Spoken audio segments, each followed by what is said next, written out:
Bienvenue sur Clapotis et bienvenue dans cet épisode consacré à la peau de chagrin d'Honoré de Balzac. Alors aujourd'hui, nous allons nous intéresser plus particulièrement à la genèse, c'est-à-dire les origines de la peau de chagrin, comment elle a été réalisée, créée, et puis on s'intéressera aussi à la place à ce roman dans l'ensemble de l'œuvre de Balzac, et plus particulièrement l'œuvre monumentale appelée la Comédie humaine. N'oubliez pas que cet épisode, vous pouvez aussi l'écouter et l'accompagner de l'infographie qui vous permettra de retrouver quelques noms que nous allons évoquer ensemble. Alors on considère dans l'histoire de la littérature Balzac, avec un autre auteur qui s'appelle Stendhal, comme l'auteur français qui a fait du roman un genre reconnu et certainement le genre le plus important au XIXe siècle. Il est d'ailleurs aussi considéré comme celui qui a fondé le roman réaliste, ce roman qui offre une peinture fidèle, minutieuse de la société. Mais pour autant, comme tout grand écrivain, Balzac a été influencé par d'autres écrivains, par d'autres domaines aussi que la littérature, pour réaliser ses chefs-d'œuvre. Et puis, pour ce qui concerne la peau de chagrin, nous allons justement voir par quoi a été et par qui a été influencé Balzac pour que ce roman, La peau de chagrin, devienne le succès qu'il sera dès sa sortie en 1831. Alors partons justement à la découverte de ce qui a influencé Balzac pour écrire justement La peau de chagrin. Alors, ce qui est intéressant dans l'origine ou les origines de La peau de chagrin, c'est que on pourrait faire émerger 3 influences significatives. Et n'oubliez pas que ces influences, vous pouvez tout à fait les utiliser comme argument dans une dissertation qui portera justement sur ce roman. Alors, la première influence qui est notable et significative, c'est l'influence du roman gothique.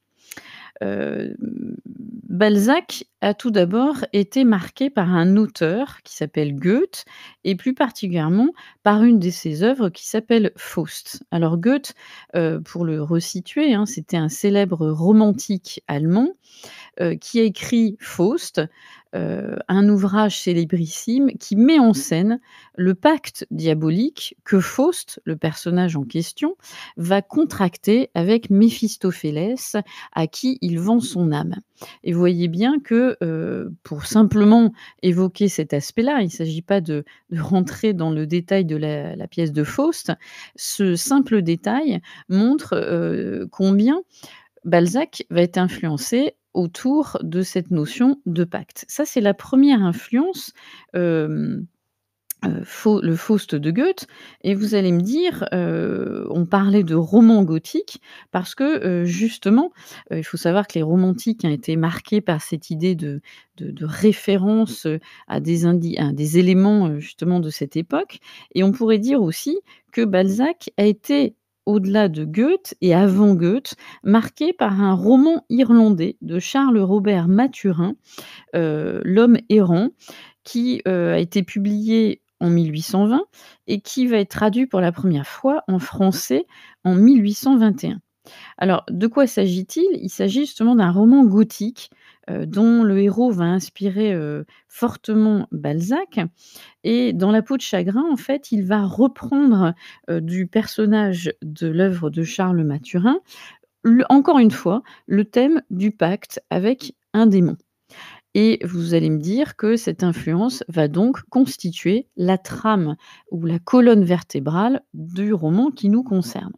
Donc ça, c'est la première influence, le roman gothique. Alors la deuxième influence, et on pourrait presque parler de modèle et ça peut, vous surprendre, c'est le modèle des sciences naturelles. Beaucoup d'écrivains sont marqués par, bien sûr, d'autres auteurs, donc dans leur sphère, de travail, mais beaucoup d'écrivains sont aussi marqués, influencés par d'autres domaines. Eh bien, il faut savoir que dès son plus jeune âge, Balzac est passionné par les sciences naturelles. Et en particulier, il admire la classification des espèces qui avait été établie par Buffon. Alors pour ceux qui ne le connaissent pas, Buffon, c'est un grand naturaliste, mathématicien, philosophe, écrivain français des Lumières, qui publiera une gigantesque histoire naturelle en 36 volumes. Il est donc, Balzac est fasciné par, cette, idée de classifier. Il va aussi, d'ailleurs suivre les travaux, de 2 naturalistes, Cuvier et Saint-Hilaire, qui sont des naturalistes de son époque. Et pour concevoir justement ces personnages, Balzac va emprunter à Saint-Hilaire l'idée selon laquelle les différentes espèces animales découlent d'un principe unique et que les différences entre elles sont en fait dues à leurs différents milieux. Et on voit bien que cette notion, de milieu va se retrouver dans l'ensemble de l'œuvre de Balzac, mais aussi dans La peau de chagrin quand il y a l'évocation de ces différents, milieux dans lesquels va évoluer notre personnage principal, Raphaël. Ça, c'est la seconde influence. La dernière, et non des moindres, c'est l'influence de Rabelais. Alors Rabelais, c'est un grand humaniste, un grand écrivain, médecin, moine humaniste du XVIe siècle, bien sûr connu pour, ses œuvres, pas seulement, mais en particulier Pantagruel et Gargantua. Balzac est fasciné par Rabelais. Qu'est-ce qu'il aime chez justement l'auteur de Gargantua? Eh bien, c'est sa langue riche, foisonnante, qui sans cesse mêle dialecte, langue savante et grossièreté. Et dans La peau de chagrin, Balzac fait plusieurs fois référence à celui qu'il appelle son cher Rabelais. Il fait référence à Alcofribas, qui était le pseudonyme de Rabelais. Il fait aussi allusion et un clin d'œil à Rabelais avec l'expression Carry Mary, que vous allez retrouver à la fin de la première partie de La peau de chagrin dans le Talisman et qui, est une expression des plus énigmatiques. Je vous laisse aussi réfléchir à sa signification. Et donc, Rabelais va beaucoup influencer Balzac, tant et si bien que l'année après la publication, de La peau de chagrin, en 1832, il va publier un recueil de contes qu'il nommera les Cent contes drôlatiques, référence explicite à Rabelais qui avait créé cet adjectif, hein, drôlatique, pour faire référence à tout ce qui est drôle, cocasse et amusant. Donc, si on résume dans un premier temps, cet aspect, hein, de La peau de chagrin, on voit que la genèse, de ce roman n'est pas, n'est pas, ne part pas de rien. Elle va avoir ces 3 influences, donc gothique, scientifique et puis humaniste. Ça, c'est pour, le premier point qu'il est bon aussi de rappeler et encore une fois, ce sont des arguments tout à fait recevables que vous pourrez développer dans une argumentation. Alors, voici donc la genèse, on pourrait dire, de ce roman, qui n'est pas que, une histoire de succès, parce qu'il faut que savoir qu'avant tout, La peau de chagrin, c'est une, longue histoire de labeur. Dans une lettre, d'ailleurs, à un ami journaliste du 18 mai 1831, Balzac écrira: Je suis avec la peau de chagrin. Je travaille jour et nuit, ne vivant que de café. alors, au bout de ce travail acharné, la récompense, c'est que dès sa parution, le roman va remporter un très vif succès, un tel succès qu'il va d'ailleurs, être réédité dès le mois de septembre 1831 et on pourra, considérer que La peau de chagrin va d'ailleurs constituer le premier tome d'une trilogie qui sera intitulée Romans et contes philosophiques. Alors vous allez avoir de nombreuses rééditions, qui vont se succéder de 1833 à 1845 et Balzac va travailler de nouveau beaucoup pour d'ailleurs corriger et améliorer son roman. Il dira dans une lettre à Madame Anska, qu'il lui adresse en juillet 1833: Je me suis aperçu des défauts de style qui déparent la peau de chagrin. Je corrige pour la rendre irréprochable. Vous voyez à travers ces propos combien Balzac a pu écrire et réécrire sans cesse La peau de chagrin.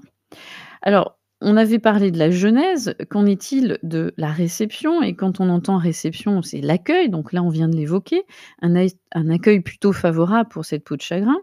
Un accueil tellement favorable que, Balzac va véritablement penser et réfléchir à la place de la peau de chagrin dans son œuvre monumentale qu'est la comédie humaine. Petite quand même précision, quant à la comédie humaine. Alors c'est un énorme, on va dire une énorme production, qui va permettre de créer tout un monde romanesque. Et Balzac se dit que finalement La peau de chagrin, c'est un ouvrage, charnière, puisqu'effectivement après ce roman, Balzac n'écrira plus que pour constituer et augmenter sa fameuse comédie humaine. Alors très tôt, il a l'idée de faire revenir ces personnages d'un roman à l'autre et de regrouper les différentes œuvres dans un système, et dans une classification. On revient à l'idée justement, marquée par les sciences naturelles. En 1834, il va concevoir 3 grandes parties de son système. Première partie, ce qu'on appellera les études analytiques, enfin ce qu'il appellera les études analytiques. Ensuite, deuxième partie, les études philosophiques et troisième partie, études des mœurs. En 1842, il trouve le nom de cet ensemble qui va donc s'appeler la Comédie humaine, probablement en référence à la Divine Comédie de Dante. Et en 1845, il va, établir le catalogue complet de ses œuvres, donc sous le nom de Comédie humaine, et il va insérer La peau de chagrin dans l'ensemble, puisqu'il va, la classer dans la partie, donc la partie 2, études philosophiques. La peau de chagrin va rentrer dès l'édition de 1845 dans cette partie-là, et ce qui est intéressant, c'est, de voir qu'il va y avoir plusieurs rééditions, d'ailleurs 6 rééditions successives, qui vont, de façon pérenne, heu, placer La peau de chagrin, dans cet ensemble qu'est la comédie humaine. Et ce qui est amusant aussi, c'est de voir qu'au gré des rééditions, en fait, petit à petit, Balzac va réduire les références rabelaisiennes dont on parlait tout à l'heure, au profit de propos beaucoup plus politiques, sociaux, centrés, justement sur, l'actualité de son temps. Il va aussi, dresser de plus en plus de portraits, de différents personnages, et ce qui est intéressant, c'est de voir combien dans La peau de chagrin, vous avez des personnages, qui vont apparaître et qui vont se retrouver dans d'autres romans, comme par exemple, le roman que vous connaissez sans aucun doute, Le Père Goriot. Et à noter que vous avez un personnage qui apparaît dans La peau de chagrin, le fameux Rastignac, dont on parlera dans les épisodes sur les personnages. Rastignac est l'ami indispensable de Raphaël, qui constitue quelque part, son double, va, lui, réapparaître dans le roman Le Père Goriot, 4 ans après justement La peau de chagrin. Et dans l'édition, définitive de 1845, vous avez aussi d'autres personnages qui vont, apparaître dans notre roman et réapparaître, c'est une des caractéristiques de la comédie humaine, dans d'autres romans.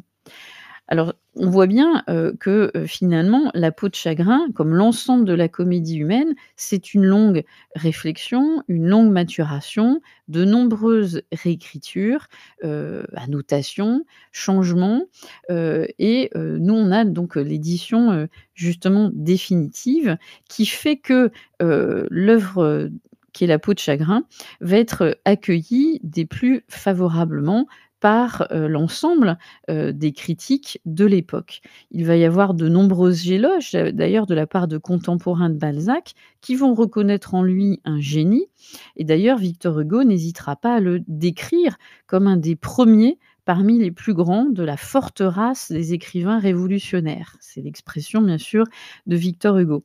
Baudelaire, lui, n'hésitera pas à parler de Balzac comme d'un visionnaire passionné. Enfin, Théophile Gautier n'hésitera pas à évoquer, dans, l'esprit de Balzac, l'image d'un artiste et d'un écrivain voyant. Pour autant, ne vous inquiétez pas, il connaîtra la critique de la part, de certains. Il y a même, des, critiques littéraires comme Sainte-Beuve qui va, totalement l'ignorer. Et un grand écrivain comme Proust, plus tard, sera certes fasciné par Balzac, mais estimera que La peau de chagrin manquait un petit peu de style, et on dira même que Balzac ne sait pas écrire, contrairement à un autre maître du style qui était Flaubert.